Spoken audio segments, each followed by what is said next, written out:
جو تیسری شب ہے نا سیدہ فاطمہ کا آج سے پاک ہے، تو میں آخری بات سیدہ فاطمہ کی بارگاہ میں کر دیتے، کیونکہ ہم جو بھی کھا رہے ہیں نا انہی کا صدقہ کھا رہے ہیں، ہے نا؟ تو بس 2 منٹ آپ لگا دیں یہاں پر۔ حضرت سیدنا ام ایمن رضی اللہ تعالی عنہ، یہ ام ایمن کون ہے؟ میرے نبی صلی اللہ علیہ وسلم کے جو والد ماجد تھے نا حضرت عبداللہ، ان کی باندھی تھی، ان کی کنیز تھی۔ جب ان کا انتقال ہوا تو یہ وراثت کے اندر اللہ کے نبی کی پاس آئی، اور وہ حضور کی اتنی خدمت کرتی تھی کہ نبی پاک صلی اللہ علیہ وسلم ارشاد فرماتے ام ایمن میری دوسری ماں ہے، ام ایمن میری دوسری ماں ہے۔ اللہ کے نبی اس کو اپنی ماں قرار دیا۔ وہ ام ایمن بیان کرتی ہے کہ رمضان کا مہینہ تھا، دوپہر کا وقت تھا، سخت گرمی کا موسم تھا، دھوپ بڑی تیز تھی، تو میں سیدہ فاطمہ کے دروازے پر حاضر ہوئی۔ جب میں سیدہ فاطمہ کے مکان پہ پہنچی، ان کے دیار پہ حاضری دی میں نے، تو میں نے کیا دیکھا کہ چکی چلنے کی آواز آ رہی ہے، چکی چل رہی ہے۔ جب میں نے دیکھا کہ سیدہ فاطمہ اندر ہے، تو میں نے جب اس کے اندر جھانک کر دیکھا تو سیدہ فاطمہ آرام فرما رہی تھی، اور چکی خود بخود چل رہی تھی، اور حسنین کریمین قریب ہی کے اندر جھولے کے اندر تھے، اور جھولا خود بخود ہلتا چلا جا رہا تھا۔ حضرت ام ایمن کہتے میں یہ نظارہ دیکھ کر حیران ہو گئی، یہ کیا بات ہے؟ سیدہ فاطمہ آرام فرما ہے، چکی خود چل رہی ہے، یہ کوئی الیکٹرک چکی تو تھی نہیں، وہ پتھر کی چکی تھی جو ہاتھ سے چلائی جاتی تھی۔ سیدہ آرام فرما ہے، وہ سو رہی ہے، چکی چل رہی ہے۔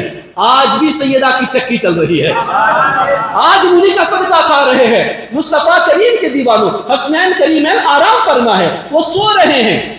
جب ام ایمن نے دیکھا تو بالکل بے چین ہو گئی، بے قرار ہو گئی، یہ ماجرا کیا ہے؟ پہلی بار یہ چیز دیکھی جا رہی ہے۔ جلدی سے آئی حضور کی بارگاہ اور عرض کہ یا رسول اللہ صلی اللہ تعالی علیہ وسلم، میں آپ کی لخت جگر نور نظر سیدہ فاطمہ کے دیار سے آ رہی ہوں، لیکن جو میں نے نظارہ دیکھا نا وہ کچھ الگ ہی نظارہ تھا۔ کیا دیکھا ہے؟ کہا چکی خود چل رہی ہے، سیدہ فاطمہ آرام کر رہی ہے، حسنین کریمین جھولے میں ہے، اور جھولا خود بخود ہلتا چلا جا رہا ہے۔ اللہ کے نبی صلی اللہ علیہ وسلم نے ارشاد فرمایا، اے ام ایمن، بات دراصل یہ ہے کہ رمضان کا مہینہ ہے، گرمی کی شدت ہے، دوپہر کا وقت ہے، اور میری بیٹی فاطمہ پوری رات اللہ کی عبادت کرتی ہے، پوری رات اللہ کی عبادت کرتی ہے، اور پھر دن میں کام کرتی ہے، بچوں کا خیال کرتی ہے، چکی چلاتی ہے، پانی بھر کے لاتی ہے۔ میری بیٹی تھک جاتی ہے، تھک جاتی ہے میری بیٹی۔ میرا رب چاہتا ہے کہ نبی کی بیٹی فاطمہ تھوڑی دیر سو جائے، نبی کی بیٹی فاطمہ تھوڑی دیر سو جائے، تو میرے رب نے فاطمہ پر نیند کا غلبہ ڈال دیا ہے۔ فاطمہ سو رہی ہے تاکہ اسے گرمی کا احساس نہ ہو، اور بچوں پر بھی اللہ نے نیند کا غلبہ ڈال دیا۔ حسنین کریمین بھی سو رہے ہیں، اور اللہ نے فرشتوں کی ڈیوٹی لگا دی ہے، فرشتوں کی ڈیوٹی لگا دی ہے۔ اے میرے فرشتوں، میرے نبی کی بیٹی فاطمہ آرام کر رہی ہے، چکی رکنی نہیں چاہیے، چکی تم چلاتے رہنا۔ اور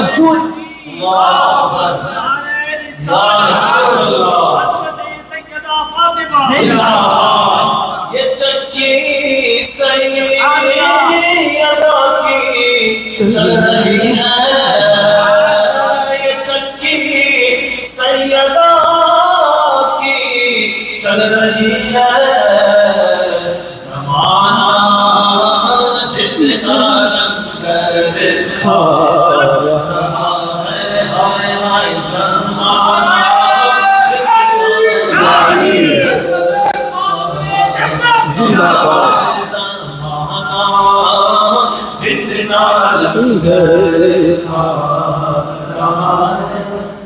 اللہ تعالیٰ نے فرشتوں کو بھیج دیا کہ فاطمہ آرام کرے گی، چکی تمہیں چلانی ہے۔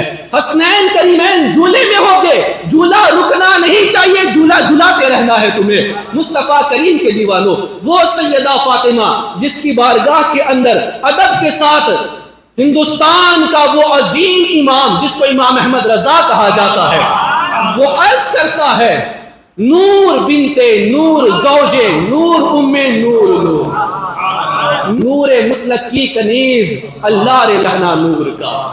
اس شعر کے اندر امام احمد رضا نے 7 مرتبہ لفظ نور کا استعمال فرمایا۔